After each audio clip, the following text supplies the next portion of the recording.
So last year na December, dumating sa point yung katawan ko na sobrang hina na I was struggling to walk without pain. And paminsan, pati yung sudden movements masakit. So this year, 2023, nag-decide ako na changes has to be made. And mga habits na masasama, kailangan ko ng baguhin at kailangan ko gumawa ng mga habits na hindi naman regular pero kahit paminsan nag-stretching na ako. Yung stretching may regularity pala. Tapos yung exercise, paminsan nag-push up ako, planking, vibrating plate, meron kasi ako nun. Tapos yung VR boxing kapag trip ko. Anyway, isa sa mga changes yung na kailangan ko gawin kasi it turned out indigestion lang pala. Pagastos pa kami. At buti na lang actually indigestion lang. Akala ko kasi kung ano na eh. Isa sa mga ginawa ko is na habit na hindi na pangit na tinanggal ko na is yung lying down after eating. So natutunan ko yung habit na yan nung 2020 nung lockdown. Tapos parang nag-stick siya sa akin hanggang last year nung 2022 December na matindi. And masyado na eating too fast.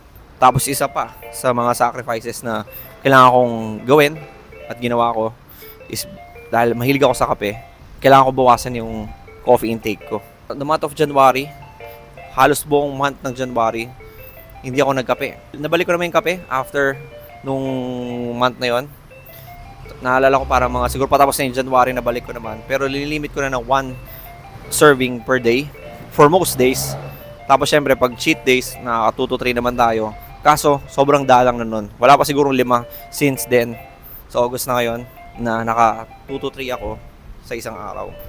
So isa yun sa mga kailangan necessary sacrifices if I want to make significant improvement. Kailangan ko talagang baguhin yun. Kailangan mawala yun.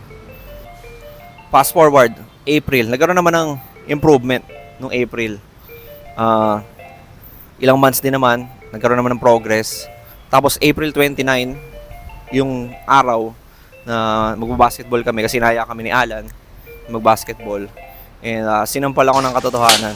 Diyan, nasampal tayo ng katotohanan na malayo pa ako sa gusto kong mapuntahan. Wala pa ako doon sa level na gusto ko ma-achieve. Gusto ko malang mabalik yung dati kahit papaano. Kasi hindi ganito.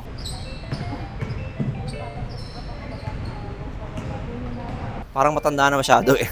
So dahil nasa sa akin na din talaga yun. Diba? So lack of exercise since 2020. And ang excuse ko kasi may lockdown. Check ko naman. Although nagkaroon naman ng progress no April. So this August, last week lang or a few days ago, since recording na to, umattend kami sa basketball game, Baliga. No, sa company ni Alan. Siyempre pwede mag-invite ng kakilala na manood. And na-realize ko na okay, although may improvement from nag-basketball kami noong April to now ng August. Sa tingin ko parang malayo pa rin eh. Malayo pa din eh sa gusto ko eh. So, ngayon sabi ko, kailan ako magsa-start ng totoo na talaga? Kailangan ko ng consistency on one thing eh. Kung sa diet, okay, minsan kain ako sa labas, di ba? Minsan hindi ganun kaganda kakainin ko. Pero on most days, dapat maganda. Tapos sa exercise naman, syempre ang excuse natin, meron tayong trabaho eh. As an adult, ganyan yung mga excuse natin eh, di ba? So, as nag-YouTube pa ako and what, mas may pang ginagawa. So, naisip ko, what if, challenge ko lang yung sarili ko in front of the vlog para may extra pressure na mag-exercise, at least mag-planking every day for how many days straight na kaya ko. So yun yung challenge. So try ko mag-planking, mag-swimming, any exercise na pwede ko isabay during the day. Kaso, ang hindi ko pwedeng mawala, kasi dapat hindi ako pwede magkaroon ng excuse, is 1 minute lang. Kasi 1 minute lang yun eh. Diba? 1 minute lang yun eh. Dapat kayang-kaya ko na yun.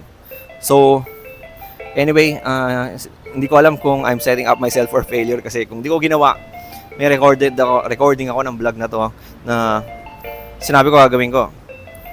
Kaso, on the flip side, kung magawa ko naman to, medyo masasabi natin na pinaplano, hindi accident. Kailangan mo planuhin, kailangan mo magkaroon ng commitment, kailangan mo mag-start. And that day is kahapon pa actually, pero ngayon lang tayo nag-record. Tapos ngayon, magsiswimming ako. And ayun, so gagawa tayo ng mga videos na sa pagbabalik ng paglaro, redeem ko man lang yung pag ganong klaseng kabanuan ng paglalaro. Huwag naman ganun. Ma-redeem ko lang, masaya na ako. Huwag lang ganun klase yung paglalaro. And syempre, yung mga other stuff, yung quality of life, importante din naman yan. Syempre, tumatanda na tayo, kailangan mas iniintindi ko na yung health no?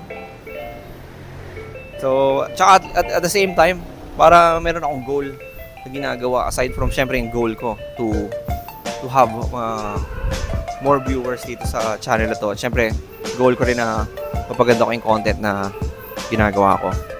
So, ayun lang.